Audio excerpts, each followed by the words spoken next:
friends, and welcome back to Paint Bravely, the podcast where you can find a little bit of encouragement, discover new ways to make your hobby more fun, and most importantly, learn to paint bravely. All right, we just both got back from international travel, been out of the country, and I think we got some stuff to talk about, some hobby stuff, clearly, and then some non-hobby stuff, because I didn't go anywhere where hobby was being done, but you did, Brent. I sure did, Casey. For the first time, I went to the Spiel in Essen, Germany, which is, for those of you not from Europe, it is a very large tabletop gaming convention in Germany. And you may have heard of Euro games before, the Euro board games. Oh, yeah. I feel like that's the epicenter of that kind of business. That makes sense. Yeah. So it is a fantastically large convention hall.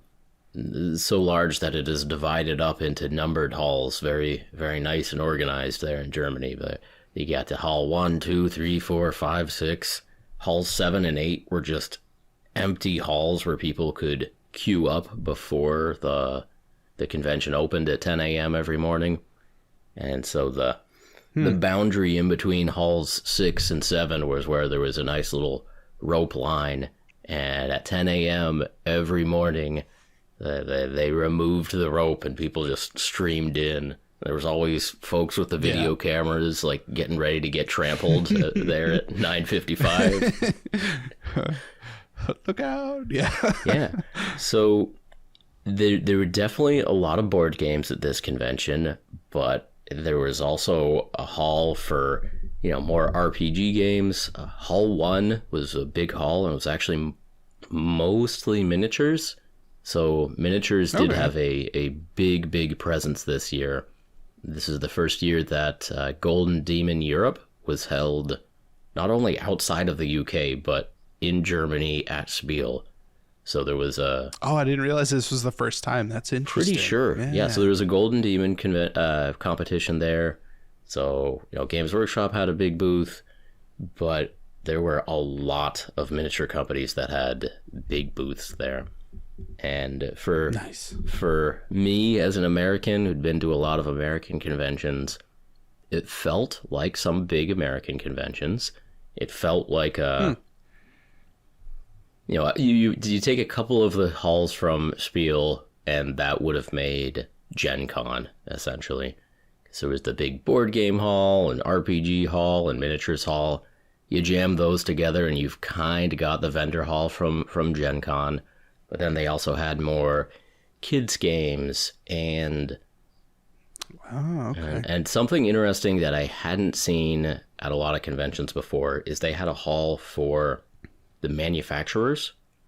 So there was a hall essentially for the Chinese companies that manufacture the tokens and the cards and the printed materials and the PVC miniatures. And that was, for me, that was really interesting to walk around because there were... Yeah. There were familiar sights in there, like, oh my goodness, this is the company that manufactures the Ravage Star minis. Oh my goodness, this is the company that manufactures the Halo miniatures. Oh, this is God tier, isn't it? And so, it was these companies that were doing kind of contract work for companies that we've actually heard of in the gaming space that are selling miniatures or games or whatever. It's like, oh, here are where the components are getting made.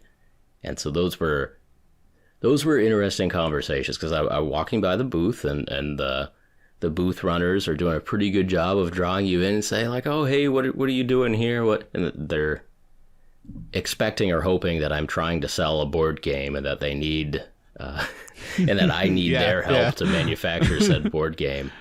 And there were some language barriers, but I was trying to be like, I don't know, I'm a YouTuber. I'm just interested in how this stuff gets made, and like, how many? Yeah, how many would you like? Yeah. What do you mean made? Like, how many? 2 million? Yeah, we got you. Yeah. So it was one of those big conventions where it was clear that booth space was worth a lot of money, And even with the sheer acreage of this convention, it was clear that booth space was limited, and if people were spending a lot of money for the real estate for 4 days there at the convention. But these manufacturers, these Chinese manufacturers of board games, had enough space that they were setting up like cubicle offices.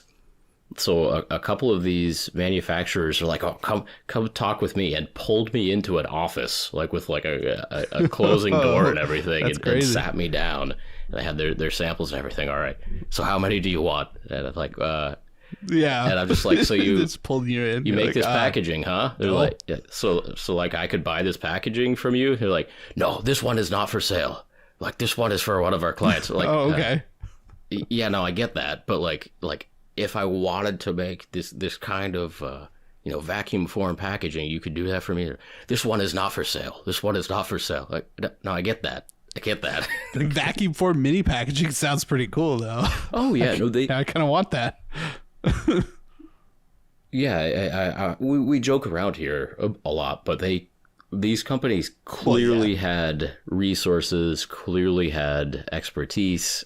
That they're the ones that seem to do everything in the board game side of things. Oh, there's probably a couple of... It makes sense, right? Yeah, like they're on the same chunk of the earth. Like they don't have to fly things halfway across the world to, people like us trying to buy that stuff.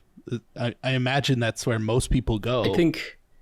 I think there were still a lot of very big and very slow shipping containers making their way no longer through the Middle East, but like around Africa. Yeah.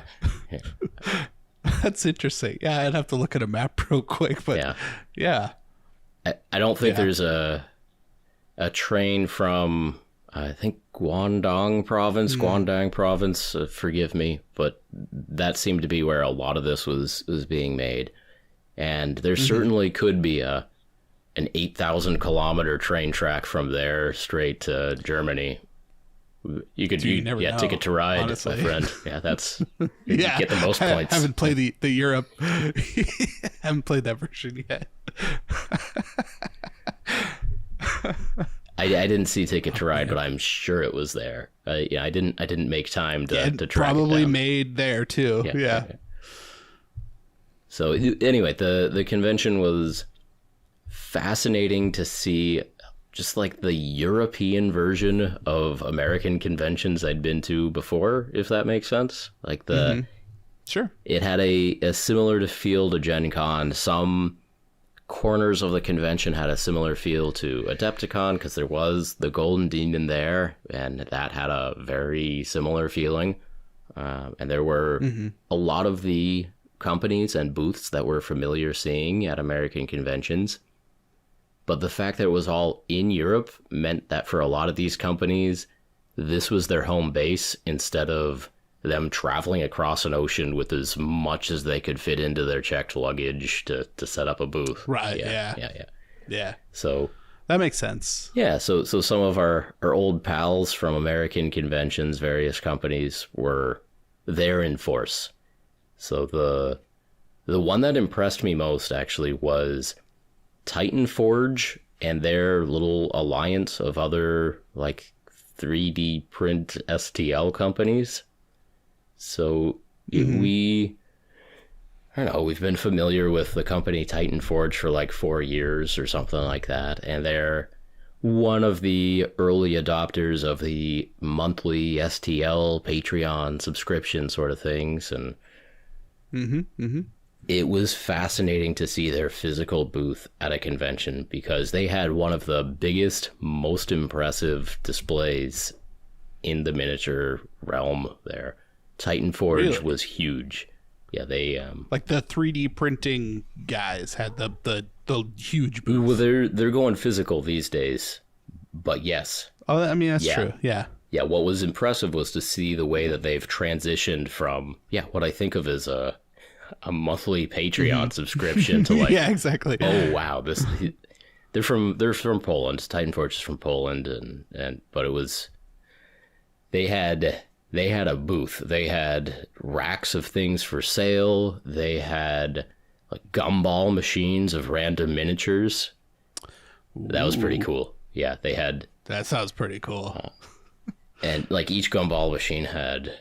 It was like you can get one of these 12 miniatures if you put in your token, and I think it was like €1 or two to crank the thing and see what gumball miniature you got out.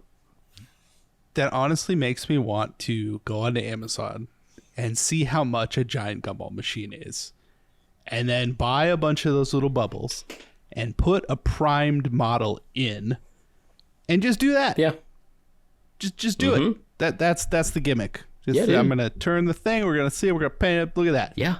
Gumball minis. There, I just gave you $1 million. Yeah, painting random minis. Titan Forge did it first, but they know what they're doing. Yeah, clearly, they know what they're doing. Yeah, they clearly know what they're doing. It's fine.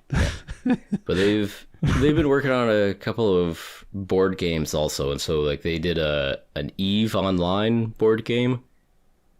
Oh yeah, okay. And basically hanging from the rafters, they had this massive, I think, Titan from that game, like a giant model spaceship, and it was fascinating. Like they were right near the Games Workshop booth, and they had almost as much floor space as Games Workshop. They had more floor space than Conquest. Another company that had a lot of space was Archon Studio, the Dungeons and Lasers company, that makes the not PVC, polystyrene, the polystyrene injection molding company that makes the hips. They had hips, also from Poland. High impact stuff. But it was cool to see Archon Studio have like a real area there selling Dungeons and Lasers. Yeah. They're totally not Imperial Guard tanks, and they had their plastic dragons and all that stuff. So yeah, it was neat to be at a convention that was just shifted towards the companies we're familiar from in Europe. So there were definitely fewer Americans there. It was mostly Europeans, obviously a lot of Germans, but the feel was like, okay, I've been at this type of place before, but it just everything was shifted towards the European companies and the European friends walking around, and it was good stuff. Yeah. Man, that's pretty cool though. I mean, I did see a lot of pictures from people that like we hang out with or talk to, at Adepticon and stuff, and it's like it seemed like a pretty familiar setting, and unfortunately I could not go, but I was in the Bahamas, so I don't feel so bad. Any painting done? Yeah. I didn't get any painting done. No, that was certainly not the point of going. No, what I did though was I went to a private island and swam in the ocean and drank margaritas and had Coronas, and that's pretty much what I did for like 4 days. Oh, good for you. Good for you. Yeah, not too bad. I did meet somebody who had said they'd watched my channel though on a cruise ship, which had a few thousand people on it, but I thought that was pretty decent. Like randomly just meeting somebody who'd definitely watched my videos. I thought that was cool. Shout out to you, buddy. Shout out to you. Yes. I don't know if he listens to Paint Bravely, but if he ever does, what's up? Yeah, you know who we're talking about. Yeah, to be the only person. Yeah. No, I did get to like walk around in Nassau in the Bahamas for a day, and that was interesting. Like, not the best experience, but it was an experience. Interesting. Very interesting. Yeah. Actually, it made me want to look some stuff up, and I haven't quite gotten to that yet, but just seeing the history of stuff. They had like tours and stuff you could take, but everything was closed. We were there on like a Sunday, so like everything seemed kind of closed down, which was a little weird, but super touristy, that kind of thing. But overall, yeah, not much of a hobby experience, but definitely a good time. So well, Nassau Spiel is famous for like pirates and stuff, right? Like in terms of the history, it's like Tortuga. Yeah. I think that's the equivalent. It's just that Tortuga or so. They had signs all over the place that said that. Yeah. So I don't know how accurate any of that is. Well, if you've played Sid Meier's Pirates or something like that, and there's a bunch of random islands there in the Caribbean that you can learn about through those pirate games. That's not a bad. I was just looking at a Sid Meier's game today. I was thinking like, that might not be too bad. I don't know about the learning curve on this Civilization 6. Ooh. But I bet you can figure I it don't out. know. I'm sure I can. When was the last time you played? Civ 4 or? Oh, I've never played a Civilization game. That is normally not my kind of game. So, yeah. But a Pirates game, learning about that, I don't know. It seemed like there was an interesting enough history anyways. Yeah, other than that, there were a lot of dogs running around, like wild dogs. And for some reason, maybe I kind of get it, but like there were Crocs stores, like multiple Crocs stores that we walked by. We went into one, and it's like, that's a big thing, I guess. Yeah, yeah, like Crocs. Yeah, I don't know what, Croc shop? Yeah. Croc market. Yeah. Yeah, we went to the Croc market. Croc market. Yeah. It was open, completely open. No, like the front of the store was open. You just walked in and they just had Crocs. The best part everywhere. about Crocs is they're waterproof. So even if you do get a little storm down there in the Bahamas, it don't matter. Yeah, exactly. No, like they had, I don't know, I guess because, it's super warm there. It was like nice and humid. It wasn't terrible though, which was nice, because that's usually like when we went to Danny's house in Florida, dude, that was some humidity. Let me tell you, this was not like that. This was nice. But yeah, that's mostly what I was doing. Not going to Spiel. Not bad though. Okay. Not bad. Not bad at all. No, I had a good time. So at Spiel, I learned about a new Pirates miniature game. Not a new Pirates miniature game, one that's been around for at least 10 years. But some listeners may have heard about it. Freebooter's Fate. Mm-hmm. Oh, yeah, okay. Yeah, I've heard of that. It sounds familiar, right? So it's... Yeah, I'm pretty sure the game castle near me sells freebooters. It might. It definitely might. So it's... Yeah. It is definitely of German origins. The founder, owner, operator is named Werner, and Werner Klopke, and he is one of those old school folks who does sculpting out of green stuff, and so a lot of the minis have green stuff masters, and I think there's been a little bit of a shift towards a little bit of digital art that has made its way into that game as it makes its way into everything. Yeah. But a ton of those pirate miniatures have original green stuff masters. And one of the reasons why I was in Europe was to hang out with Ramon at Détinenrusse, DTR. So DTR is one of the companies that's been going to Adepticon. And it's a Dutchman who does metal spin casting, among other things. And so we'll get there, but one of the things I was doing on this trip was learning how to do metal spin casting, how to make pewter miniatures, which is a fascinating process, and I had a lot of fun doing that. So thanks to DTR for hooking up the whole trip, basically. But one of the companies that gets their miniatures made in metal from Détinenrusse is Freebooter's Fate, the Freebooters miniatures. And so for the couple of days leading up to the convention, I was in the metal factory where the Freebooters miniatures were getting churned out. Like, okay, we got a convention coming up. We need 100 of this mini, 100 of this mini. We need 50 of this mini. And I gotta tell you, that was joyous for me to be in a situation. Look at this cool mini. We're gonna make 100 of them in like the next half hour, and yeah, dude, it is quick, right? It is quick. You can.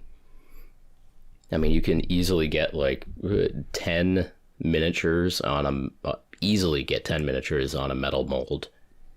And it takes, maybe it's a 2-minute process to put an empty mold into the spin caster, pour the liquid metal in. It doesn't dry, it cools and coagulates. It cools down. It dries. So, Definitely dries the metal out. dries in just a few moments. Yeah. The metal solidifies in just a few moments, and then you give it a few extra moments to cool, and then you can pop out the mold and rip off 10 minis off of the metal sprue, drop the rest of the metal sprue back into the molten pewter, and it melts right back down, and you can keep on casting. So I got to see that. It is a ridiculously satisfying process, honestly. Yeah. I mean, we come at this from the painting side of things, and painting a metal mini has its ups and downs. Like they're heavier to hold, they chip easier. The center of balance of a metal mini just always confuses you where it is, and so you drop it more often. That's true. But the miniature itself, I'm coming around to Casey's point of view here. It's satisfying. Yeah. Like a nice, satisfying, just chunk of pure metal. Like, yes. It's real good. It's real good. So, yeah, we were hanging out. I was hanging out in the factory there at DTR, and it's like, all right, we need 100 of this pirate mini for Werner. Werner needs 100 of this pirate captain guy, and the employees were casting up the miniature, and real quick it was like, all right, we got a pile of these guys. Let's sort them out and make sure we have all the 100 of each of the 3 components for each miniature, and there was always this moment where it's like, all right, we got 100 of them. We got, they're neatly arrayed on the table, like a 10 by 10 square of like, all right, we got 100 of this. And then they always had a few extras, like they were, they happened to have cast 107 of them or something. And and then the employees there, this is what they do every day. It's just like, all right, Werner paid for 100, Werner gets 100. And then there's the other extra bits, just without a thought, just go right back into the melting pot. So weird, dude. Yeah. Yes. And luckily, I was there some of the time to be like, no, don't melt him down. He's a brave captain. He deserves paint. Don't do that. No, give me that. Give me that. No, he doesn't.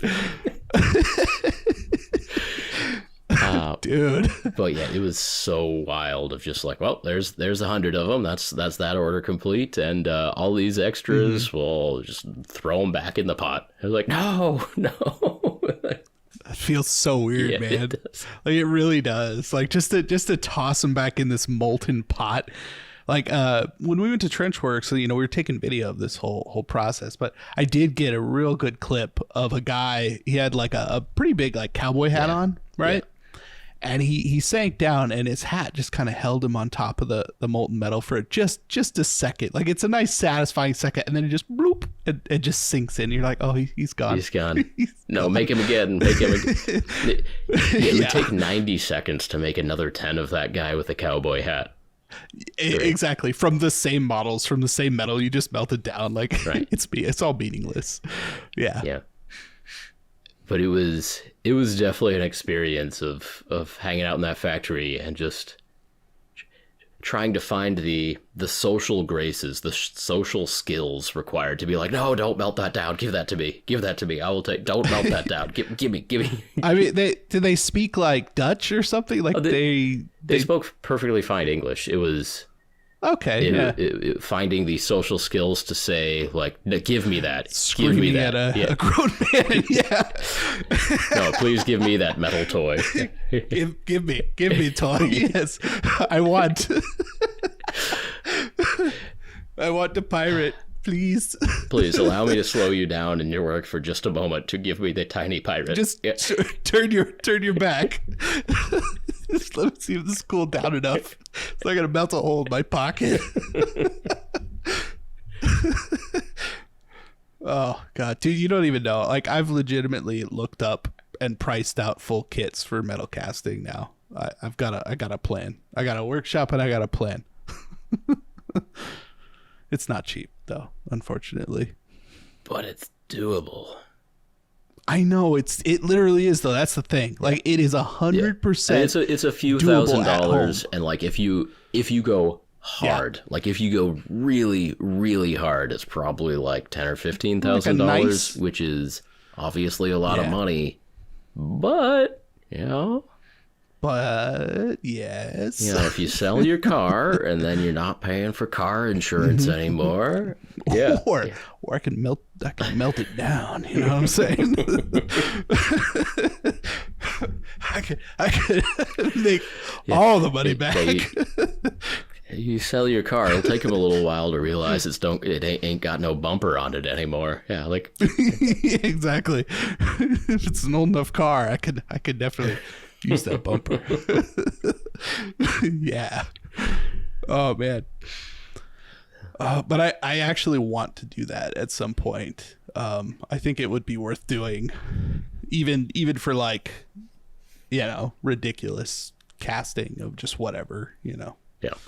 I don't know. I'm sure there's a better way, but that seems like the way. Yeah. No, I think most miniatures do legitimately involve about $1 worth of metal. So the pewter mix, I did get to see the alloying process of mixing up the pewter mix. So it's mostly tin, 95% tin, but even that has a cost to it, Oh yeah. I think tin, antimony, and copper is one of the common mixes. Maybe, Ramon had a little salt and pepper he also put in there.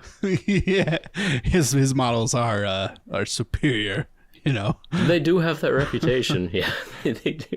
Yeah, no, for sure they do. So also coming out of that factory, the old school Guild Ball minis, like the metal Guild Ball minis, came out of DTR. I don't know if you remember, Strata Miniatures a few years ago launched a line of combat wheelchairs, and those came out of DTR. Oh yeah. And we've talked about those before on Paint Bravely, of 3D printing a wheelchair versus metal casting a wheelchair, and how that's kind of one of the advantages of 3D printing is that you can get a lot of three-dimensional shapes, whereas casting, it has to be more of like a two-dimensional shape. It has to be a flatter kind of design to be in a two-part mold. But, a 3D printer can print all of the bars and support beams in the chassis of a wheelchair with no problems. Yeah. But Ramon's good at what he does. Like, he was casting those wheelchair minis in one or two pieces. It was really? Yeah. Wow. He showed me a bag of the barbarians. It's like a dwarf barbarian. He's got two axes out to his side, and it is clear that from the pose that the combat wheelchair is going about 20 kph just down a hill into a bunch of orcs. Angled forward, he's strapped down to exactly. it. It's a fantastic model. But that was in three pieces. It was one piece for the dwarf in the combat wheelchair with the axes out to his sides. The only two additional pieces were the wheels themselves, like the biggest wheels on makes sense. The chair. Yeah. And God, it's still a thick piece of metal though. Yeah, but he was able to get that and all the complexity to cast in a two-part mold, and really impressive that was possible. So you're kind of joking about the quality of DTR metal being good, but it is. It actually, no, I mean, I have some stuff that he's made, and it's real nice.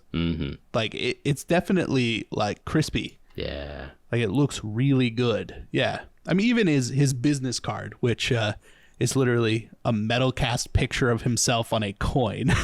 He has a couple of variants of that, yeah. Yeah. I got a couple of those even, and it's like, dude, like, this is a lot. But it, like, looks really good too. You clearly tell it's him. We actually did insane. A Goobertown coin variant of that. Yeah. So we were doing some late nights for the couple of days before the convention, but he did make them basically have his employees churn out a coin that had the little Goobertown logo on it, and then on the back it said Spiel 2024, so that I could, if anyone came up to me and said hi at the convention, which a lot of folks did, nice to meet all of you. Couple folks even said they appreciate the Paint Bravely, the podcast, and that's what I'm talking about. Yeah, it's nice to know some people listen. It's nice to, but if you saw me at Essen and I happened to have coins in my pocket at the time, I probably hooked you up with a coin. But I did run out. We made a lot, and I met a lot of European listeners over there, and hooked them up with the little coins. But yeah, so that's a sweet idea. I like that idea actually. Like just to here it's like a little commemorative kind of thing. That's cool. Not bad. So that was fun. What else? So we did have a booth. So I was hanging out with the DTR folks, and they had a booth, like a collaborative booth at the convention. So it was the spin casting folks who also do production level 3D printing. And so I was also able to film that high level 3D printing. And one of the differences is that they use a more expensive printer, they use more expensive resin, and then just also the way they have it tuned in, all the supports are designed in a way that you can print a plate of miniatures, wash it, cure the whole plate, and then just rip the miniatures off of the support stack. And which is insane. And they come out way cleaner than I would expect based on my 4 or 5 years of 3D printing at home. Because that's the thing though, like 4 or 5 years of like not necessarily not try, like you're trying to get a good result, like doing the calibrations and getting the different resin and trying the thing. It's like I watched this man rip off models off these things. Like I would never do that. I would ruin hours of like waiting and doing all this stuff, and they're perfect. They're fine. Right? It's incredible. Yeah. So we did some of that, but anyway, the booth of the convention had DTR, but it also had Amerilabs, which is the kind of more expensive resin company. So it's like $80, I think $70 or $80 per 1 liter of resin. But it really does have some kind of flexibility and durability to it that the cheaper resins don't have. So Amerilabs was there. They had 3 of their employees from Lithuania came out to Germany to hang out there. And separately, I got to go to Lithuania to see the Amerilabs resin getting made, which is, we'll talk about that some other time, but that was was an awesome trip too. And they even let me stay in their hotel room a couple of nights in Essen. So nice. I mooched off of many Europeans on this trip, and I thank them all. You know who you are. Yeah. But also in the booth was the miniatures game company, The Drowned Earth, which is been around for like 5 years, I want to say. That's out of the UK, run by a guy named James, and it is post-apocalyptic, but like dinosaur world post-apocalyptic. So there's humans.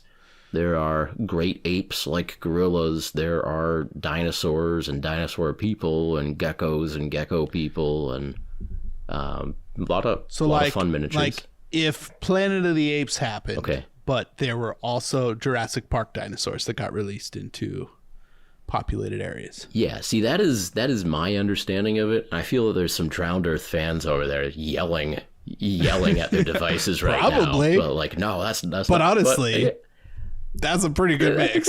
Yeah.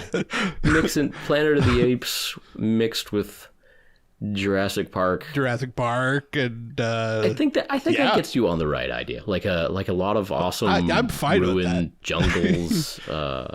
Yeah. Look, if we could get giant like apes riding like raptors, then I'm okay with all. Like we already have, lizards riding lizards, and that's pretty cool. That is pretty cool. Giant apes. That is pretty cool. Riding lizards. Yeah.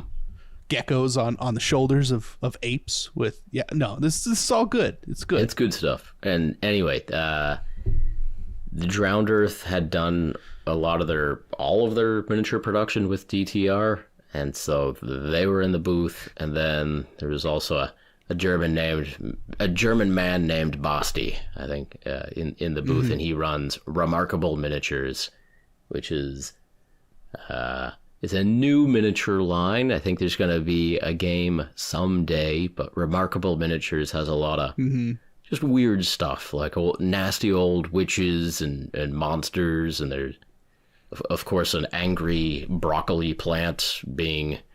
I got that one. Angry broccoli plant.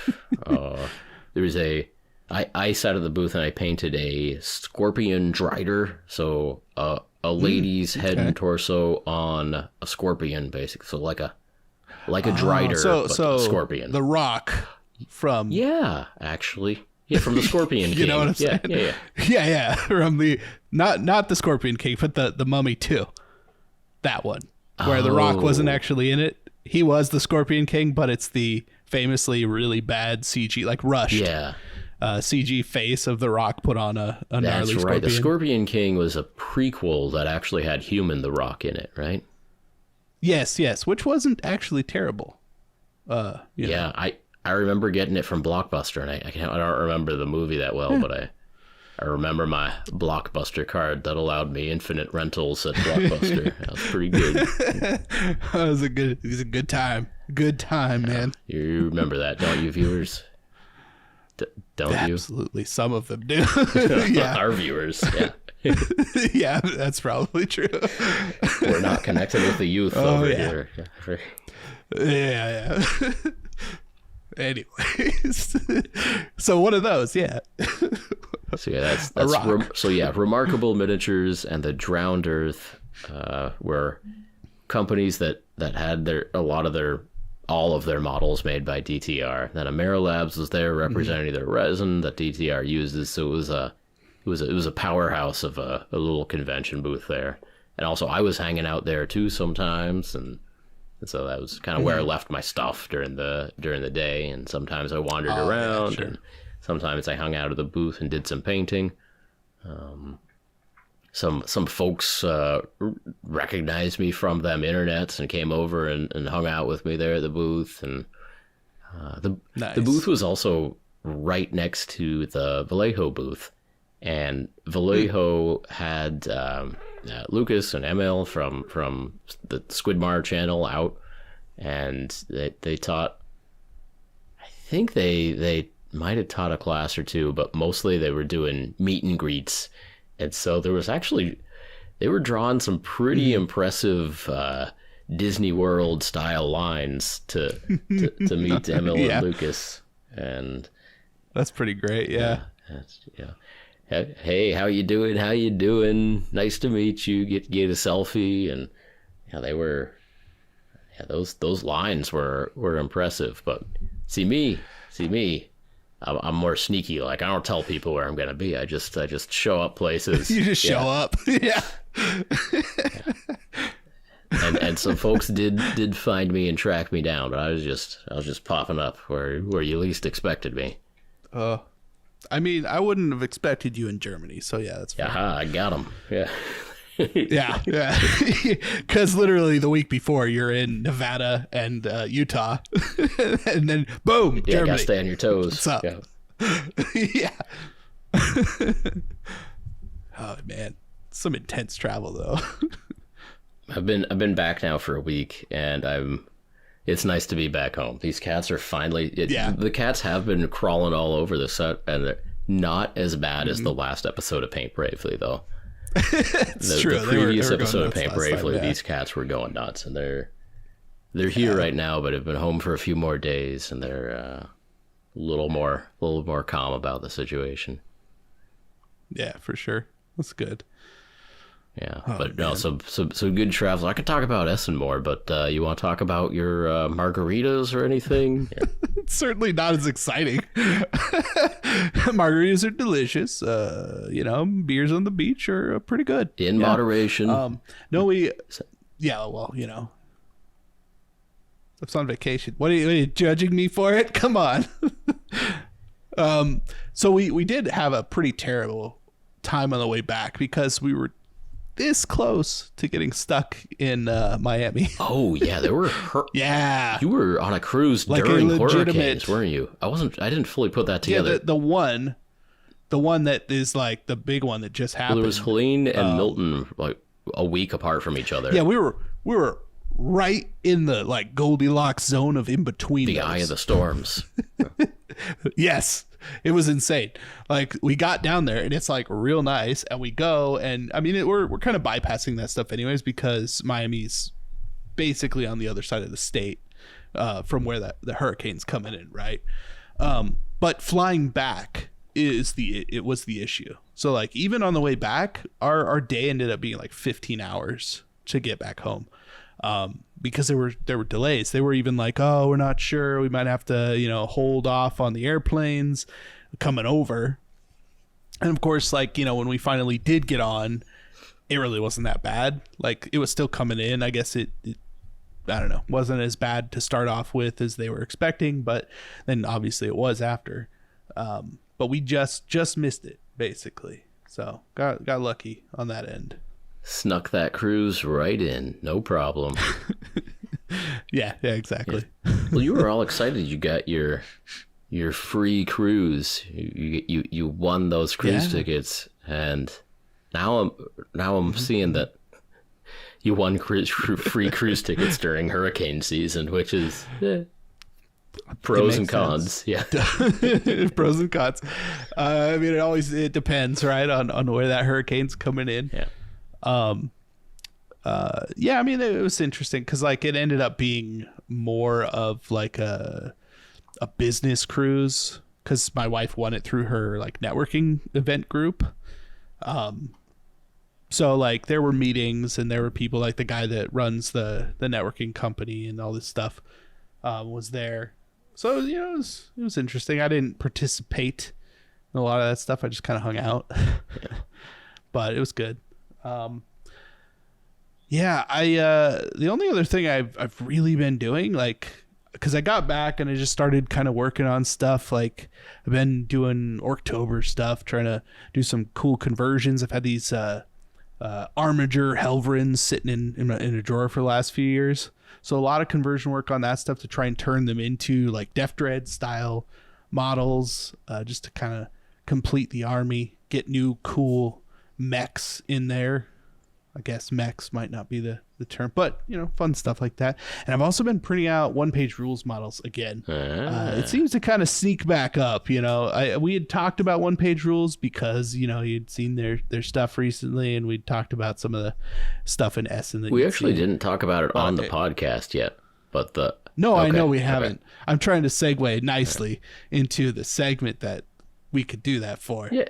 But you ruined No, that. you talk about your printing. Fine. You talk about your printing. No, okay. So I've been printing from a couple companies, right? So the one-page rules, like Age of Fantasy Saurus Warrior dudes, right? Real cool models, real good, like, space lizards. Saurian warriors, I believe you meant to say. Saurus, whatever they're called. I don't know what they're called. What did I say? Saurus warriors? Yep, you did. What's I think it's I don't know. Dinosaur. Yeah, dinosaur warriors. Dinosaurian. Dinosaur warriors. Yeah, Dinosaurus Rex. It doesn't matter. It doesn't matter. That's the point. But I've been printing those out. No, so obviously I've been doing a lot of Spearhead stuff in the last like couple months, but there was a package on that one-page rules was selling. Mm-hmm. And it's basically, like, it's been out for a long time at this point, right? Because these are some of the first ones that they've had up, at least since I've been on their Patreon and stuff. But it had all of the stuff that comes in a Spearhead box for Warhammer, but it was already something they had up, like, previous to the Vanguard boxes and the Spearhead boxes, as far as I know. And it's just been sitting there. And it's like, it's a good mix of models. It makes a lot of sense. That's pretty funny if they actually were able to nail the Spearhead detachment ahead of time. Kind of what I'm feeling like what happened is they got this idea that, like, this is the proper mix for, like, a nice set of models. And then, you know, I don't know who inspired who, basically, is kind of what I'm getting at. But one build plate, an entire Spearhead army, like, ready to go. Obviously, I still have to paint it, but I thought that was pretty neat, and they are some pretty excellent models. And then I've been printing out some little 15 millimeter Forest Dragon guys. They got some little orcs on boars and a bunch of nice little goblins and stuff. Is Forest Dragon the name of the company? Yeah, Forest Dragon is also a monthly Patreon. Oh, there's like one guy, and he makes these nice little, like, they're 10 mil models, and they come in little trays, and they come in with stuff, but you can obviously scale them up to 15. And you can even go higher. They're, like, really nicely detailed too, and really good for painting, like, real quick, satisfying models. But yeah, I've been on that train for a while. But it's like one dude, and he, like, sometimes he'll take a month off, and then, like, when he comes back, he'll just be like, okay, here's, like, this entire army. It's done. You know, it's like, it's crazy. He also, like, pauses the Patreon for the month if he's like sculpting and taking the time off, which I feel like that's not what you should be doing as a creator. Like, you're working. I'm fine with paying the $7. Yeah. But, you know, it's kind of a nice thing that he does. So yeah, I've been printing those out, and I'm pretty happy with those. And I did realize that I need to probably finally change the NFEP sheet on my GK2. Okay. It's getting a little floppy. Pretty nasty, huh? Yeah, it's been a while, and I printed, I don't know, I think there's a counter on there, but I don't know. I've probably done 100 prints on it at this point. Yeah, time to change out the Teflon. Yeah. Well, it's that new stuff, though, that, like, even floppier, weird FEP that I don't know if I have any around, but you can just use the regular stuff. A lot of people don't seem to like them. I'm sure I could, yeah. It's not that different. Yeah. But yeah, a lot of 3D printing. I stopped by a used bookstore the other day randomly, and they happened to have Warhammer books. And, like, the guy at the counter had no idea what they were. And he was like, why are these so expensive? Like, why are we selling these for so much money? Like, I bought a... How much were they selling them for? Yeah. Oh, that kind of books. Some of them were pretty expensive. Oh, is that War Master? Yeah, like, good. So, yeah, I found a War Master, like, the full War Master rule book with all the armies and all the rules for the whole thing. It's like, I've actually been wanting to get this for a while, and it was $20. Right on. You know, I felt like, okay, that's not terrible. But he was surprised. I mean, used bookstore, you're looking at books for $2, you know, for a paperback or something. So it was like, well, it's impressive that somebody knew the value of those, or maybe they look everything up on eBay or something. I don't know. I would hope so. With something like that. They do have, like, a it's a used bookstore that's pretty popular in Reno called Grassroots. Okay. So, you know, if you're ever in Reno, it's not a bad place to stop if you're looking for that kind of stuff. Yeah, so it's a couple times every other year, you know. But they have, like, a pretty decent size, like, RPG section. Lots of used old RPGs, like, systems I've never heard of. Tons of, you know, D&D books and all sorts of stuff. But they had some Warhammer stuff, including some of the, like, I want to say this is 8th edition. It might be 9th edition. I don't think it's the newest one, but I never had one of these for this army, and it was $12. So Chaos Demons Codex. Sure. Yeah. Chaos Demons Codex, because I have a pretty extensive Chaos Demons like army, and I've just never bought the book for it. So if I plan on playing it, which I've had plans, just haven't gotten to it, I'll have some set of rules at least. Yes, you will. So yeah, for $12, I can do it. Yeah. Nice. So that's mostly what I've been doing. Did you buy them out, or did they still have some stuff hanging around? Oh, they had a lot. Yeah. They had a lot of them. So I bought the only like older book was the War Master book. I was really hoping for some. I saw that, it was like first thing, and I'm like, oh man, like they're gonna have some juicy stuff, you know. Mm-hmm.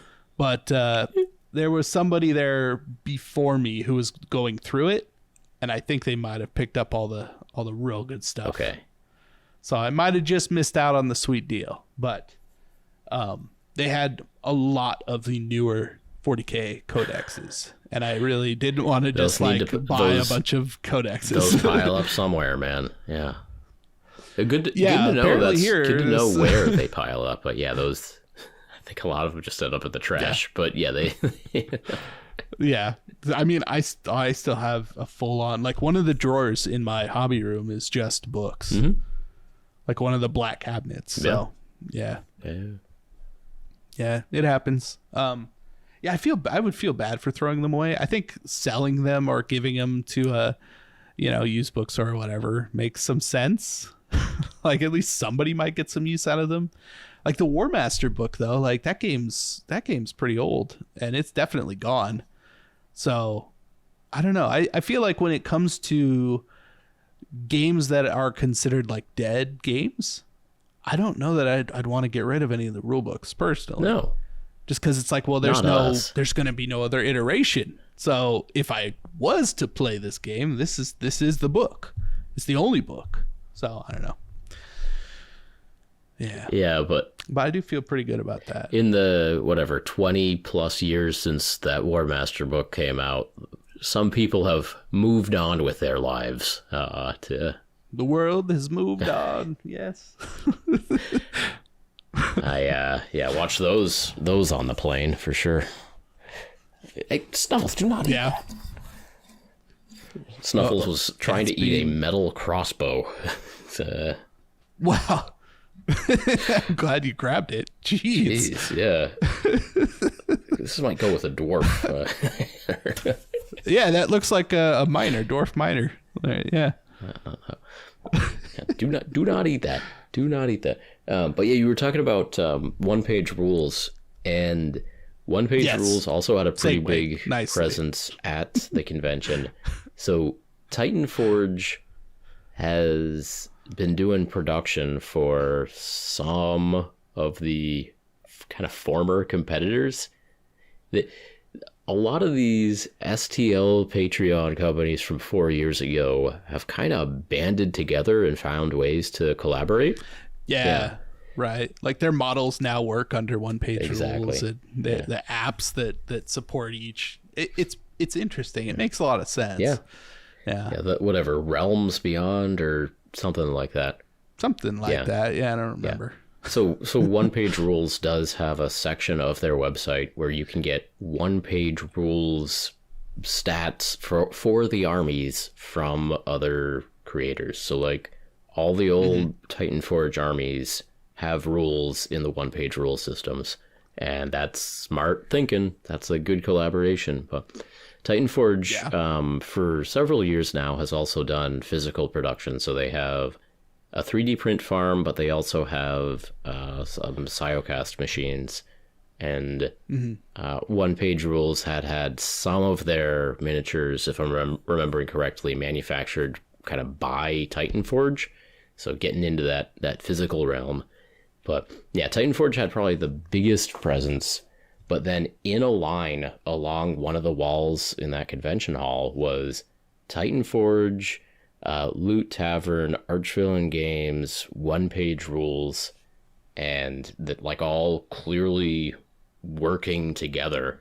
You know, all these kind of former competitors that are clearly working together. But one of the things that One Page Rules had new is they were giving out sample minis for some familiar sculpts from their One Page Rules lines, And the minis were in PVC, so soft plastic, board game plastic, the kind of stuff made in China. But it was pretty good. So they were giving out these little boxes. I've got a Saurian model here, a gecko. I've got a little gecko with his little energy shield and his little pistol, and it's pretty good. It's pretty good.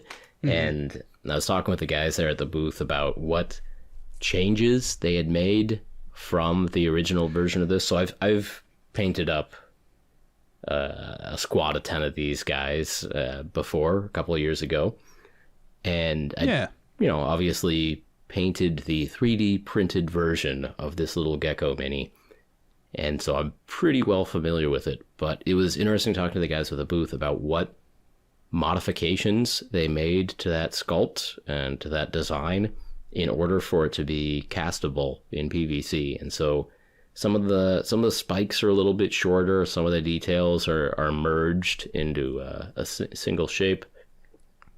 But overall, the quality of this PVC mini is not that different from a 3D print, or at least not that different from my 3D prints.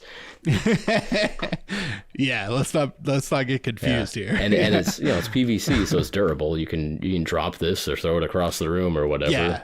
Yeah, you're not gonna have to worry about that at all. Yeah. So, dude, and that's honestly the biggest thing with any of this. The 3D printing at home is I'm pretty much constantly worried about like breaking something. Yeah. And that's I don't have to worry about that with most other models. That's the only thing. And I mean, I don't buy the resin that I could not care with, I don't buy it. So that's on me. I think that Amerilabs resin, and there's probably some other companies out there too, but there are resins that legitimately are more durable, because that's not the stuff I've been using for the most part. For the most part, if you drop a 3D print, it becomes multiple pieces real quick. But real quick. Yeah. No, I mean, like I've been using the Uniformation stuff for a while because they sent me a bunch of it, and it's okay. Like it's less brittle than the Anycubic stuff that I was using. It is more expensive. So I don't know what else is going on with that, but it still will break for sure. But I've had less issues dropping the stuff with that. Right on. Yeah. But the 3D printer resin, I think, is slowly getting better. We'll have more to talk about there soon enough, I think. We kind of briefly mentioned it on the podcast, but in the last couple of months, I've been able to go into the layer of Amerilabs and also Formlabs, and so I'm learning a little bit more about resin. I'll have more to say about it here in a bit. Get my thoughts in order. Make a video or two on that topic. But no, that'll be good. Yeah, looking forward to that. What else do we have here? Yeah. Anyway, I just wanted to complete that thought. Like, One Page Rules we're starting to work in a new material. There was just sample minis of that PVC, but it's possible that more is coming in that line. And I mean, I do hope so. Like, it'd be nice to just, honestly, like, instead of printing it out, if I could just buy them like normal, and I would be perfectly happy. You currently can buy them, I think, as 3D prints, like 3D prints manufactured by Titan Forge, I think, and they have nice little boxes for that and everything, and like they're available. But even in PVC though, like I still think I might prefer that. I mean, PVC's come a long way. It has. I don't know about that one that you have, but like you were talking about some of the different companies. You were saying like, well, even one of them was doing the Ravage Star minis, right? And like that PVC is pretty legit. It's pretty good. Like, pretty good. It's not bad at all. I feel better about that than 3D printing resin. I mean, I know that the good stuff is pretty good, but still. How's that feel? He's bending this little. I'm holding little a little gecko dude here for one-page rules. Saurian Star Host. Yeah. Age of Sci-Fi. Grimdark Future. And yeah, there you go. Maybe as soon as we're done with this call, Casey, I'll start painting this guy up. He's a nice little model. I like him. I like him. Yeah, that's not bad at all. Oh man. Oh yeah, the future is coming for us here. I'm ready for it. You know, just really neat to see those like online Patreon companies becoming actual companies with real booths at conventions selling actual products. It's neat to see them working together. In an entirely different hall was Loot Studios.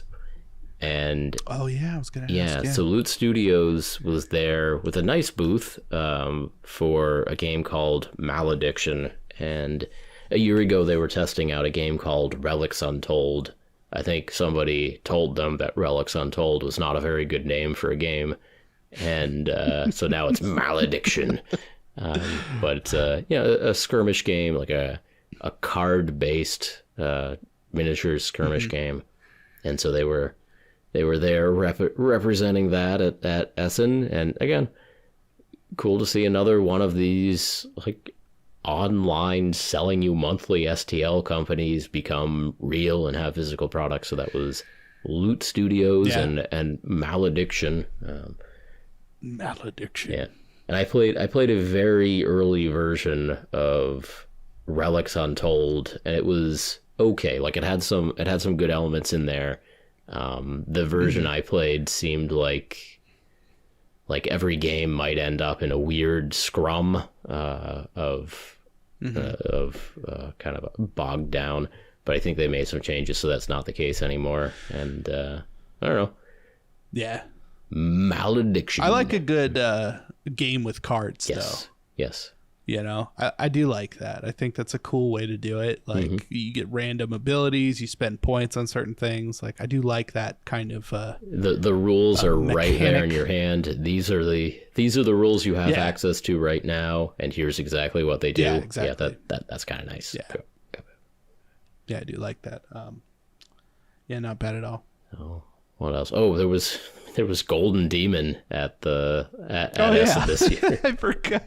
I totally forgot. Yeah, no, there's some nice stuff that looked like came out of Golden Demon there. Like a lot of familiar names and faces and people. Yeah. So, makes sense. Yeah. So apparently it was the first time that it was at Spiel, but it was my first time at Spiel too, and it kind of had a similar feel to Adepticon Golden Demon. I mean, in a different location, obviously, but big cabinets, beautiful stuff in the cabinets. The cabinets very crowded during the hours of the convention hall. I was lucky I had an exhibitor pass because I was hanging out with a DTR booth. I had an exhibitor pass, so I was able to get into the vendor hall 2 hours early and stay a little bit late, and so I was able to get some good time at the cases. Nice. I saw a few people complaining about the lighting in the cases. I thought the lighting was fine, but the physical design of the shelves meant that some miniatures were a couple of inches off of the floor. Like the bottom glass shelf was essentially on the floor. Yeah. And so, when I was there an hour before the hall opened, like I could be sitting on the floor and scooting my butt around the cases. Yeah, but nobody else is going to see that. Yeah. But there were... Dude, that's a bummer. Yeah, because a lot of really, really great entries did either start on the bottom shelf or end up on the bottom shelf or whatever. And so really the bottom two shelves, one at floor level and one at knee height, were both pretty hard to see if you're in a crowd, milling around. But, yeah, probably both of those shelves should have just been off limits unless the cases were entirely crammed. I mean, I feel like at least, a few years at Adepticon now, like they've done a pretty good job at keeping things up high. Yeah. And then they do like, a rearrange of everything, and they're like, okay, now we filled it, we filled the spaces, we put everything in. Like, they packed some stuff in on like the top 2 shelves. So that feels more like they just were like, oh, we don't know how much we're gonna get, we've never been here, where do we just kind of like spread it out, you know, see what happens. So who knows, maybe next year they'll rethink that idea. Yeah, we'll see. Well, I don't think I'm going to go to Essen every year, but I would like to go back at some point. Sure. Yeah. It could be fun. Yeah, could be fun. Go eat some German food and hang out and, you know, make some more metal models. Yeah. Living the dream. Living the dream.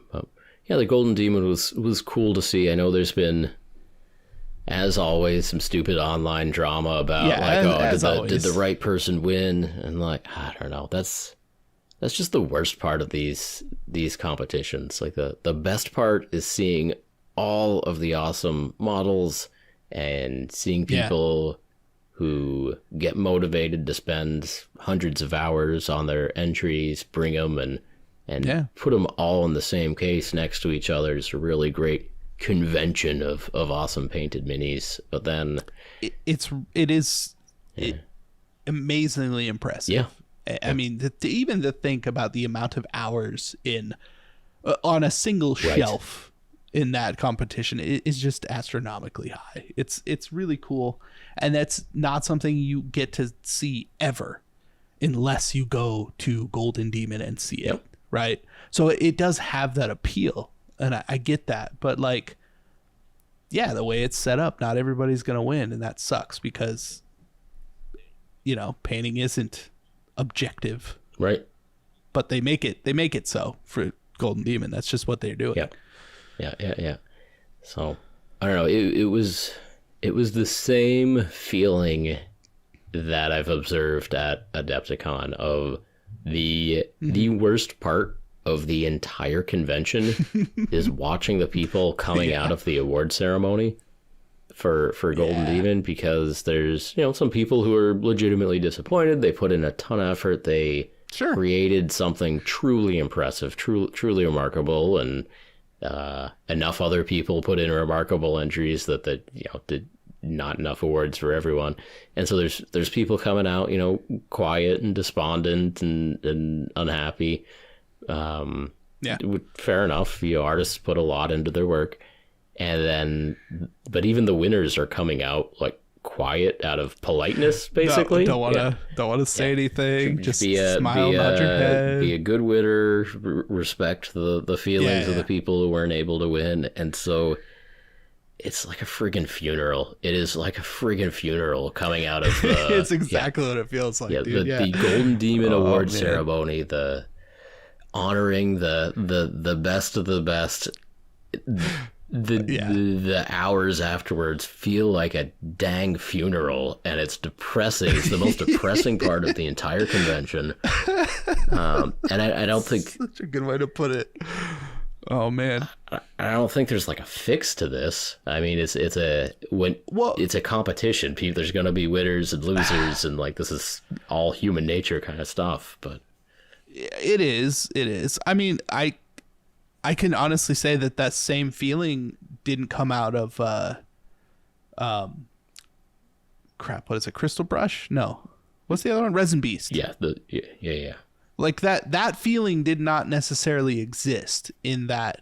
Like, I'm sure there were people who were disappointed, but not like that. Not like funeral level. You know what I mean? Like, we're not going to talk about it. Depressed, like, you know.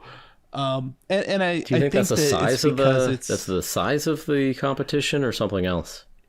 It might be. Maybe the pressure is different, you know, putting in time. I mean, because the people for that put in a lot of time and effort, right? So Resin Beast is Creature Caster, Conquest, and then a couple of other companies. A few others, yeah.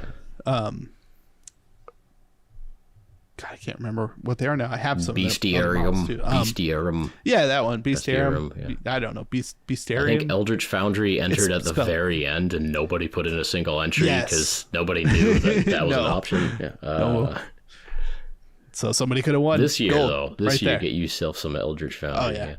Oh, yeah. I think the feelings were generally better there, but again, there were fewer of the absolute top tier entries. I mean, it was still an impressive showing, but it was not Golden Demon Case's level of entries. Sure. Yeah. I don't know, maybe that's it. It's like the way that type of painting, like the level of painting, it just kind of, you do have to put so much effort into that you would feel bad. But I don't know. I don't know. Because like there are just other painting competitions that don't seem to have that problem as bad. So the ReaperCon painting competition and then also the Capital Palette from the Nova Open are both competitions in which there can be multiple golds and multiple silvers in each category. Right. Yeah. Like if they're like, oh man, all of these deserve top place, yeah, they can give 3 golds for whatever single miniature masters level division. And I think that helps those feelings. The atmosphere after that was definitely better than the atmosphere that I witnessed after Golden Demon. But even then, I mean, you put in so many hours into something, there's human nature, there's going to be that stuff. And it reminds me of schoolwork and grades. Like the point of going to school should be education and that you learn something, but it turns into nobody would do anything at school if it weren't for grades. Like there'd be one kid at school learning math if it wasn't for trying to pass the class and get the grades to pass the class. And so to me, it feels a little bit like that. Like I love seeing the cases filled with amazing miniatures.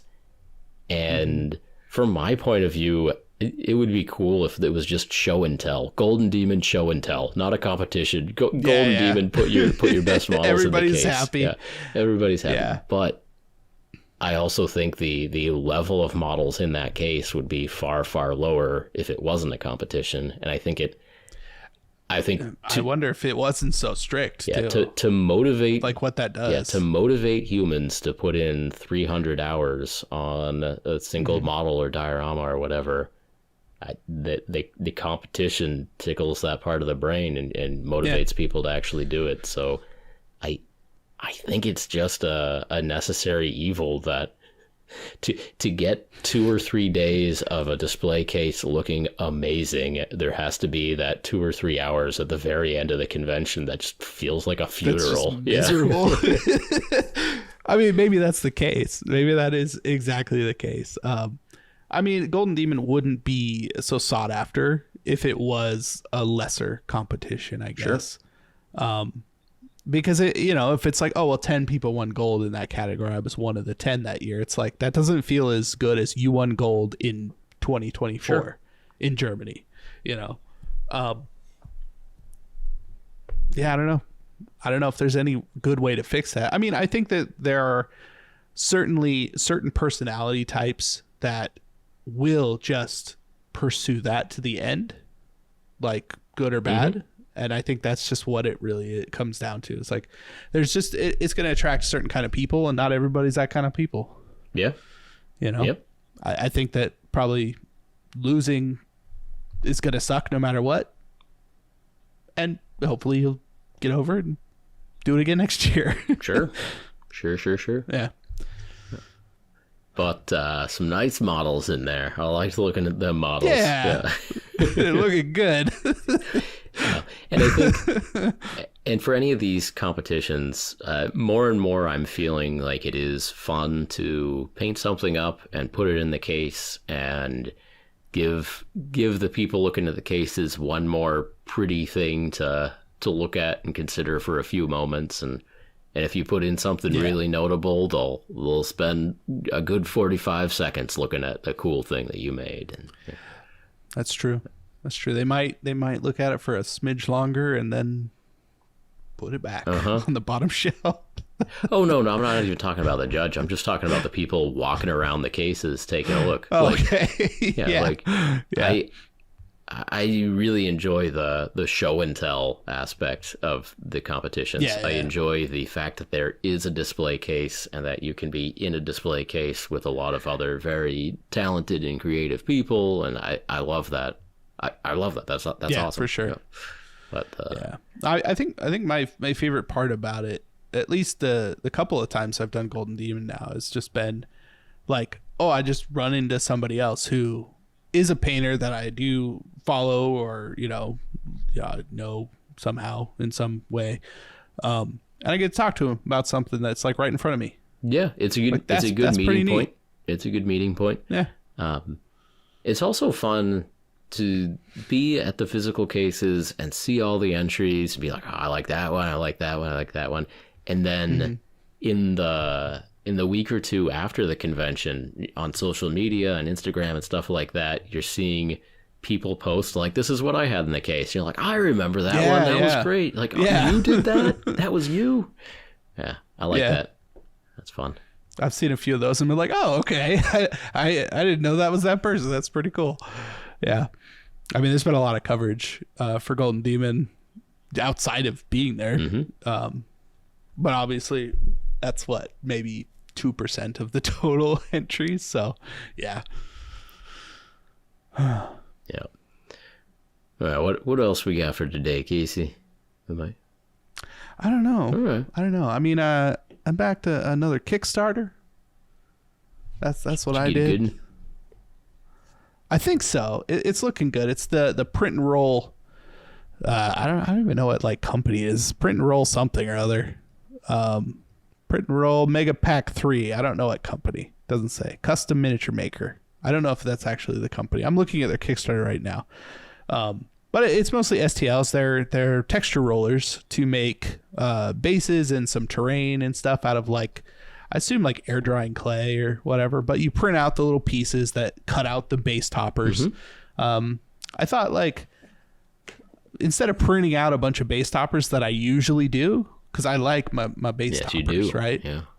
Yeah, those Zabavka guys make some ace friggin' base toppers. You know what I'm saying? Yeah, but this was an interesting idea, and I've seen it before. Obviously, texture rollers have been around for a while, but they're 3D printable, and I thought, okay, well, they've got these kind of interesting, either sci-fi or fantasy, cobblestones or kind of Necromunda looking floors and stuff, and it looks pretty sweet, and some metallic and some dry brush and some rust or whatever, those will come out pretty quick. So I thought, for I think it's $30 or something. For the big pack, it's 15 for a couple,